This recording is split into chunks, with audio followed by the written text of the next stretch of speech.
काल झालेली घटना दुर्दैवी आहे आणि एका मुलीवर ती घटना जी घडली आहे ती अत्यंत गरीब कुटुंबातील मुलगी आहे आणि तिला 2 मुलं पण आहेत आणि एक छोटंसं आणि गरीब कुटुंब त्या ठिकाणी उद्ध्वस्त झालेलं आहे।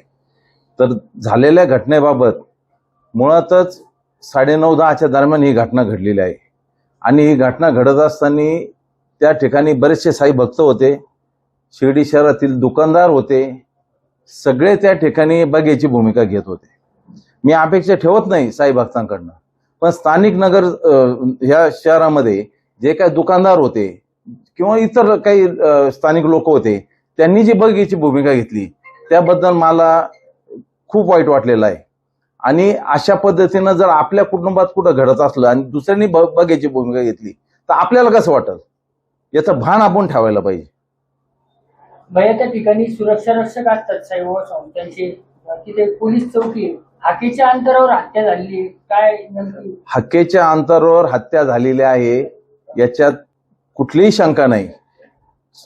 पैसे खर्च करून त्या ठिकाणी पोलीस आउटपोस्ट पण दिलेला आहे, साईबाबा संस्थांचं पण त्याच्यावर नियंत्रण आहे। त्या आउटपोस्टवर साईबाबा संस्थांचे सुरक्षा रक्षक त्या ठिकाणी आहेत। मग हा मोठा प्रश्नचिन्ह नेहमी सातत्याने उभा राहत असतो की बघ्याची भूमिका घेणाऱ्यांमध्ये सगळ्यांचीच इन्व्हॉल्वमेंट आहे। अशा लोकांवर कठोर कारवाई झाली पाहिजे।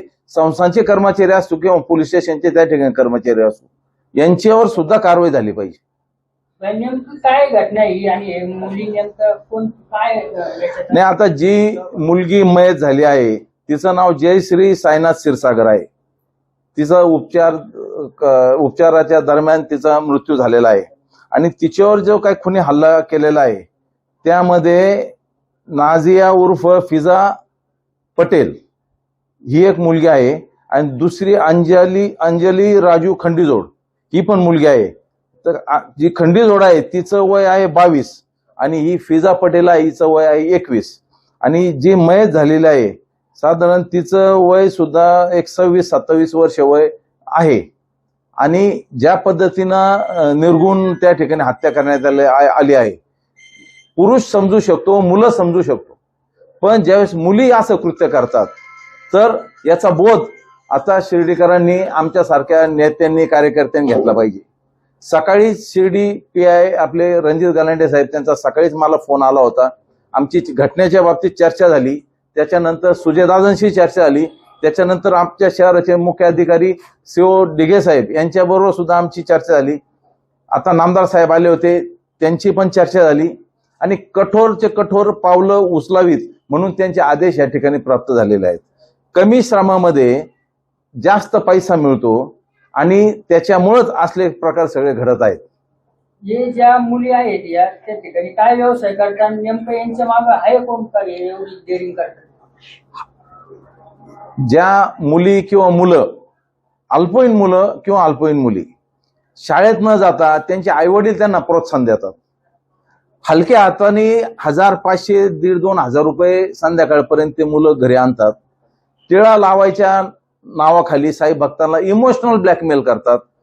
महिलेचा पदर ओढणं म्हणा, पुरुषांचे शर्ट ओढणं म्हणा, त्यांना आपुलकी दाखवणं की आम्ही छोटे आहोत, शाळेत दप्तर घ्यायला पैसे नाही, आम्हाला घरी खायला नाही, अशा प्रकारच्या विनवण्या करून साई भक्तांना इमोशनली ब्लॅकमेल करून ते कमीत कमी एक टिळा लावायचे। आपण समजू शकतो, एखादा साई भक्त आहे, तिची इच्छा 10 रुपये द्यायची किंवा 50 रुपये द्यायची, तर हे अगदी त्या साई भक्ताला म्हणजे इतकं काही त्रास देतात की त्याच्याकडनं 200 रुपये, 500 रुपये याच्या खाली कुठेही ते पैसे घ्यायला तयार नसतात आणि इझी मनी तयार झालेला आहे। याच्यातनं नशा करणं, नशा करून याच्यानंतर याची एक टोळी तयार झालेली असणार आहे 100%। याच्या ह्या टोळीवर कोणाचं नियंत्रण आहे याचा सुद्धा शोध घेणं पोलीस स्टेशनला एक त्यांची सुद्धा महत्वाची या ठिकाणी भूमिका आहे। मी एक गोष्ट मान्य करतो, शिर्डी पोलीस स्टेशन एकदम चांगलं त्या ठिकाणी कार्य करत आहेत। आमचे DYSP साहेब आहेत, PI गलांडे साहेब आहेत, हे चांगलं काम चालू आहे। त्यांना जी मदत पाहिजे ती आमच्या नगर परिषदेची मदत पाहिजे, साईबाबा संस्थांची पाहिजे, ती पण मदत देण्याच्या अनुषंगाने आमची चर्चा झालेली आहे। आता या ज्या घटना घडतायत, नगर परिषद म्हणून आपण नेमकं काय पावलं उचलणार? नगर परिषद म्हणून आम्ही या ठिकाणी आता कठोर पावलं उचलण्याचा निर्णय घेतलेला आहे। शिर्डी शहरामध्ये रस्त्यावर कोणालाही ह्यापुढे व्यवसाय करता येणार नाही. तसेही बंधनं यापूर्वी होते आणि आता सुद्धा कोणीही रस्त्यावर व्यवसाय करू नये, कोणाला करून देण्यात येणार नाही, याची खबरदारी आता सगळ्यांनी घ्यायची आहे. ज्या स्वतःचं जरी शॉप असेल आणि शटर असेल, शटरच्या पुढे सुद्धा आपण कुठल्याही त्या ठिकाणी माल लावून व्यवसाय करता येणार नाही. जो काही व्यवसाय तुम्हाला करायचा असेल तो तुम्हाला कायदेशीर व्यवसाय करावा लागेल. तुम्हाला नागरिकांना माझं आव्हान आहे, तुम्हाला तुमच्या मुलांसाठी, महिलांसाठी, मुलींसाठी संरक्षण पाहिजे का नाही पाहिजे हा मोठा प्रश्न आहे.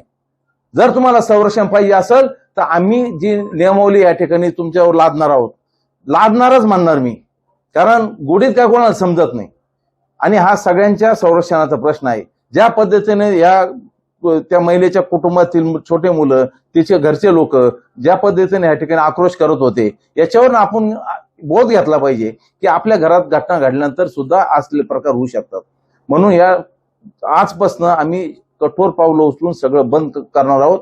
यानंतर जेवढे व्यवसाय असतील, तुमचे भंगारचे दुकान असतील, तुमच्या पानटापऱ्या असतील, तुमच्या फुलदुकानं असतील, कुठलाही व्यवसाय असू, ज्यांनी शिर्डी नगर परिषदेकडे परवानगी घेतली नसेल अशांना परवानगी घेणं बंधनकारक आहे. आम्ही तुम्हाला एक अल्टिमेटम देणार आहोत. या अल्टिमेटम मध्ये तुम्ही जर ही पूर्तता केली नाही, परवानगी घेतली नाही, तर आम्ही तुमचे दुकानं, पानटपऱ्या तुमचे सगळे सील करून टाकणार आहोत.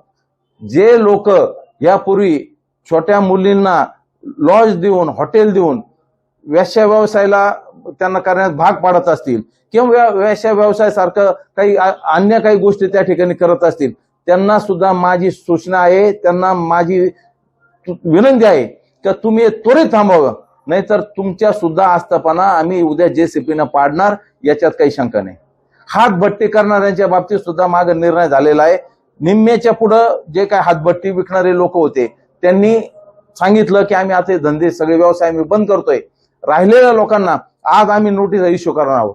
या नोटीसचा इश्यू झाल्यानंतर 8 दिवसांनी त्याची हिअरिंग होईल. हिअरिंग झाल्यानंतर ते जर व्यवस्थित अगदी त्यांचे व्यवसाय बंद करत असतील तर ठीक आहे, तर त्यांच्या सुद्धा काय आस्थापना कायदेशीर नाही, बेकायदेशीर आस्थापना आहे, त्याच्यावर सुद्धा कठोर आम्ही कारवाई करणार.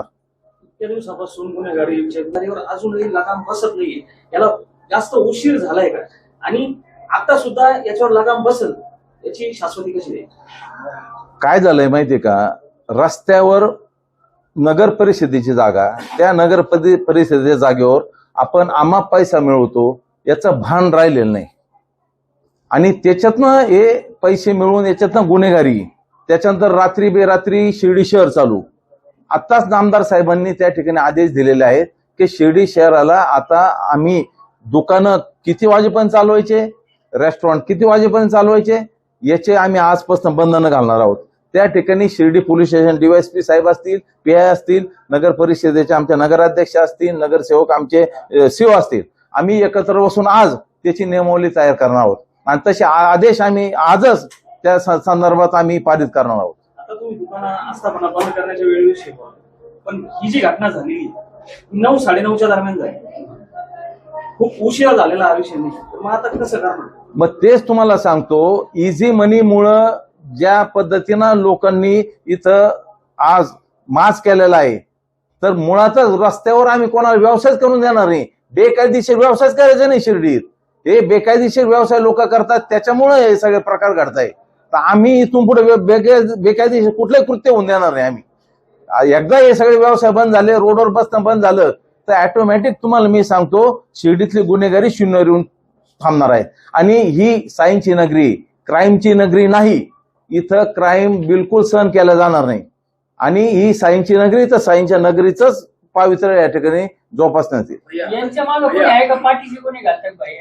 कदाचित अशी चर्चा आहे गावामध्ये की जे लोक व्यवसाय करतायत ते सगळे आपले आहेत. तुम्ही गुन्हेगारी कशी बंद करू शकता, गुन्हेगारी कशी कमी होईल? जर या लोकांना व्यवसाय करायला, तुमच्याकडे तर 500 कर्मचारी कार्यकर्ते आहेत, त्यापैकी 2 खराब आहेत, 498 कर्मचाऱ्यांना तुम्हाला व्यवसाय द्यायची गरज आहे.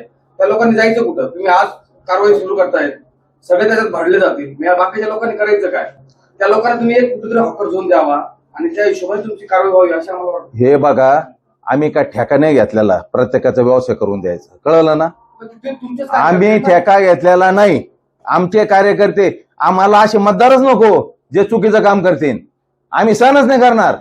आणि कोणाचं काही कोणत्या नगरसेवकाचं पाठबळ नाही, काही नाही. मी तुम्हाला स्पष्ट सांगतो, आमच्या नगरसेवकांना सकाळी स्ट्रिक्टली सांगितलेलं आहे की अजिबात कोणाचा फोन येता कामा नये की आमची हातगाडी लावून द्या आणि हे चालू करून द्या. आलं लक्षात? त्याच्यामुळं बिलकुल कुठल्याही पद्धतीत आम्ही कोणाचं ऐकून घेणार नाही. आणि राहिला प्रश्न हॉकर झोन वगैरे करायचा, बघू आमच्या मनात जेव्हा विचार येईल ना, शिर्डी शांत होईल, असं जर वाटेल की वातावरण एकदम शांत झालेलं आहे, त्यावेळेस आम्ही विचार करू. आता काय लगेच विचार करण्यासारखी आमची मानसिकता नाही आणि फार तुम्ही आम्हाला प्रेशर करून विचार करायला तुझा भाग पाडू नका. मंदिर परिसरामध्ये जे फळ विक्रेते आहेत किंवा आहार विक्रेते, प्रसाद विक्रेते आहेत, त्यांच्यासाठी आता नगर परिषद म्हणून तुमच्याकडनं काय ठोस उपाययोजना किंवा काय कृती आराखडा राबवण्यात येणार आहे आणि काय आता कारवाई केली जाणार आहे? मी मगाच बोललो ह्या विषयावर की प्रत्येकाला आमची परवानगी घेणं आवश्यक आहे.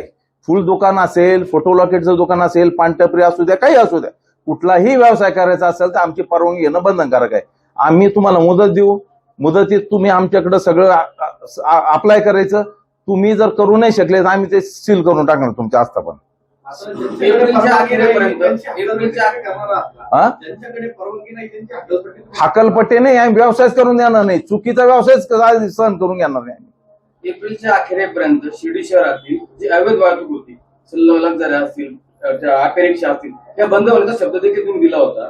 ते आजपर्यंत बंद झालेलं नाही. परत आता तुम्ही परत तेच म्हणतायत की आम्हाला वेळ द्या, आम्ही वेळ देऊ. असं म्हणजे नेमकं काय चाललंय? लोकांना काय ते कुठेतरी हे मिळत नाही, शाश्वती मिळत नाही. असं आहे, शाश्वती महत्वाची नाही. महत्वाचं काय आहे, आम्ही जे काम करतो ना ते महत्वाचं आहे. त्याच्यावर जर लक्ष दिलं तर तुम्हाला हे प्रश्न विचारायची गरज भासणार नाही. मुळातच तुम्ही कधी गेले का त्या ठिकाणी, ज्या ठिकाणी आम्ही पार्किंगची व्यवस्था करतोय त्या ठिकाणी आपण कधी गेला नाही, आपण कधी तिथं शूटिंग घेतली नाही. तर एकदा जा तिथं, तुम्ही बघा काय कोणत्या प्रगतीपथावर सगळ्या गोष्टी आहेत.